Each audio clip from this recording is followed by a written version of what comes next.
Alors, chers amis, Boker Tov, et voilà, aujourd'hui c'est le 22 Tammuz, c'est le Yortzeit de Rav Levi Yitzhak Bender qu'on a eu le mérite de connaître et qui s'est occupé de nous dans Breslev pour nous orienter, pour nous diriger, pour nous donner un petit peu toutes les grandes directives de Breslev et tout ce qu'il a reçu de Ouman, puisque c'était un élève de Rav Ben Nachman, qui était le fils et l'élève de Rav Nachman Tuchiner, et qui était l'élève de Rabbi Nathan et l'élève de Rabbi Nachman. Donc c'était le Shimouch en direct, si on peut dire, de Ouman.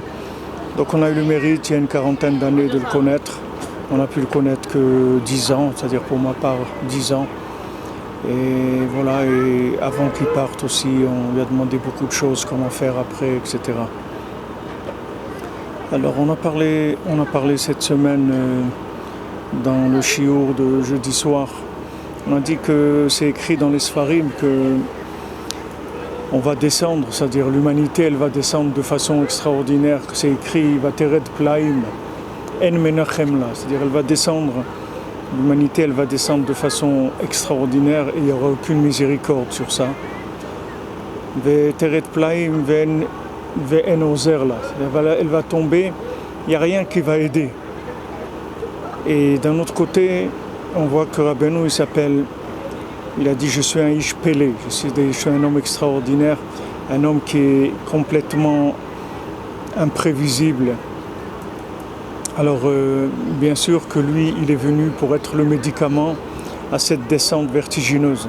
Qu'est-ce qu'elle a de particulier, cette descente vertigineuse? C'est qu'on n'a plus du tout de contrôle. C'est-à-dire au niveau de la compréhension, de la logique, on ne sait plus ce qui se passe. C'est-à-dire on voudrait bien faire des choses, essayer de régler les problèmes, mais on n'a vraiment pas d'outils, on ne comprend pas ce qui se passe. C'est-à-dire les questions qu'on a, elles sont énormes. On n'arrive pas à comprendre ce qui nous arrive à nous, encore moins ce qui arrive à nos proches et à notre entourage et au monde. C'est-à-dire, on en a vraiment l'impression d'être dans un monde de fous, complètement. Alors maintenant, cet homme extraordinaire, qui est Rabbi Nachman, il est venu pour aider l'humanité dans cette descente extraordinaire. Par le fait qu'on va s'attacher à lui, c'est-à-dire qu'on va vivre avec sa façon de voir, c'est-à-dire comme un homme qui disait tout le temps je ne comprends rien, comme il a dit le Shabbat Nachamu, c'est-à-dire ce Shabbat qui va venir là après Tisha B'Av, qui est un Shabbat de consolation. Et Rabbi Nachman, il a amené la consolation au monde en nous faisant comprendre qu'on ne comprend rien du tout. On ne comprend absolument rien, c'est ça la consolation. D'un autre côté, celui qui voudra essayer de comprendre, il sera inconsolable, ni sur lui-même, ni sur ce qui l'entoure. Donc l'attachement à Rabbi Nachman, ça veut dire qu'on va se renouveler à une vitesse plus grande que les questions qu'on va avoir.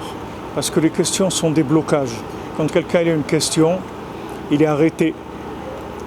Il s'arrête, il y a une question, ça le bloque. S'il a 2 questions, 3, 10, 20, 100, alors ça le bloque complètement. Alors Rabbi Nachman, il dit, regarde, il n'y a pas de questions. Ne te pose pas de questions, c'est pas de ce côté qu'il faut aller.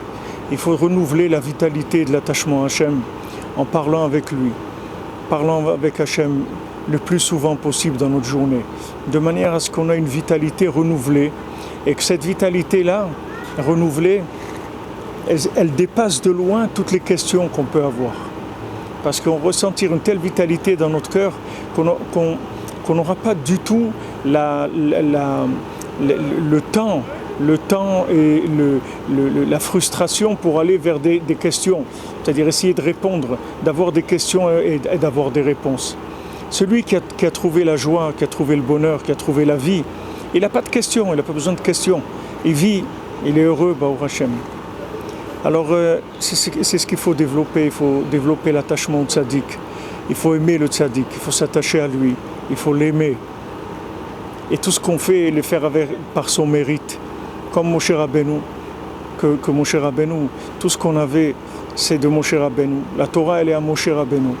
La Torah, c'est Moshe Rabbeinu qui nous l'a transmise. Moshe Kibel Torah Sinaï, c'est lui qui a reçu la Torah du Sinaï. Et il l'a transmis à Yoshua, etc., aux Chachamim, aux sages. C'est comme ça qu'on a reçu la Torah. Rabbi Nachman, il nous transmet une Torah de positiver notre vie, de regarder le positif, de parler avec Dieu de manière à d'avoir une vie qui est connectée avec l'infini. Et cette vie connectée avec l'infini, elle va tourner à une vitesse beaucoup plus grande que toutes les questions qu'on pourrait avoir.